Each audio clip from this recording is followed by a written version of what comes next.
What have you seen from them, particularly the way that they're going to stress you defensively? It seems like they're pretty solid blocking and defense. Yeah, really good. We're going to have to really have a great offense against them, move it around, use our middles. They also have a great offense, and they're going to really stress our block, so it's going to be a challenge. When you see matches like, Purdue lost to Michigan State last night, and then other matches like Maryland beats Wisconsin too, do those like what happened there? Do you look at those tapes, you're like, okay, don't worry about that. We have our own stuff to worry about. Yeah, every match in the Big Ten is a good match, and you have to be prepared. And like Maryland and Michigan State, like if those teams get going, they're really hard to beat. And so it just shows that you have to be ready every night. Like last night, Iowa gave us a great run. They played great. You just have to be ready on every night.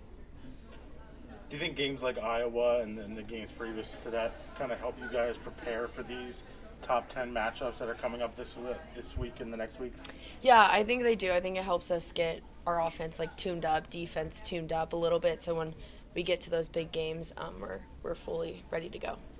How important has your depth been this year, where you've had middles in and out, you've had Allie struggle at times, you've had a vet like Lexi be able to come in? How important has that been to this season? Yeah, super important. People get sick, things happen, injuries happen, and before I don't think we could have recovered from that because we didn't really have anyone else to put in.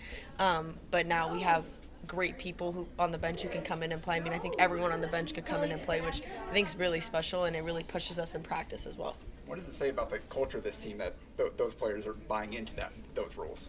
Yeah, I think it's just an understanding of their roles and their love for this program and this team.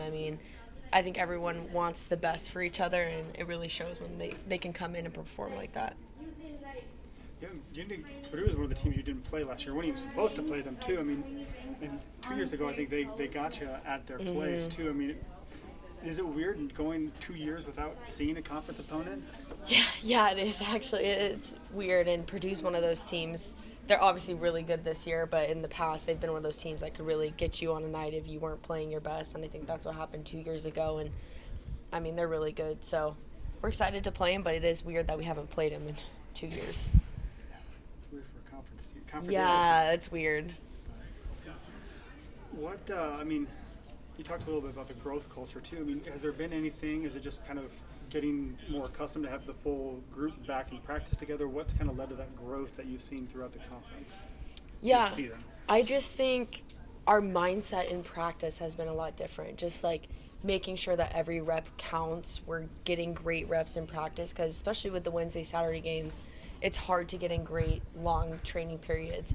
And so just coming in with a great mindset, getting after it, and just every rep has to count, and we're holding each other accountable to that. And I think that's where the growth has been the most this season so far.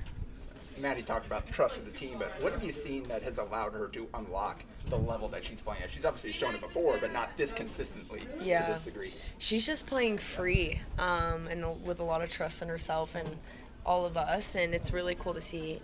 We talk about getting into that flow state and playing free and just going after it, and I think she's really unlocked that, and we call it showtime, you're showtiming your play, and she's just really going for it in all aspects of the game, and it's really cool to see.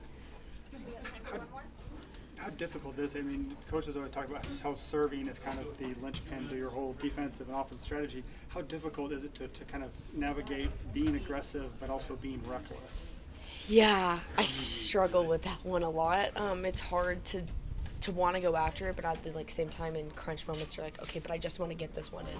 And so it's just finding the balance and knowing in what situations you need to really go for it or maybe not as much. But against these top 10 teams, we're really going to have to stress them with our serve. So it's going to be super important going after it, but not making 30 errors. Those situations, is that game by game or is that point by point? What are those situations? Yeah, I think point by point.